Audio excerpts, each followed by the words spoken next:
Massa yang menamakan dirinya Pusaka Gerhana atau Pusat Kajian Gerakan Hati Nurani Rakyat memaksa masuk ke kantor Gubernur Sulawesi Tenggara usai berorasi.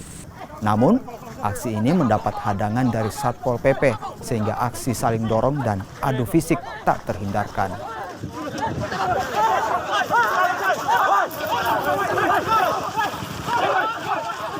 Akibatnya satu orang pengunjuk rasa mengalami luka di bagian kepala terkena benda tumpul. Pengunjuk rasa menuntut Kadis Kesehatan Provinsi Sulawesi Tenggara dicopot karena diduga menyalahgunakan dana COVID-19.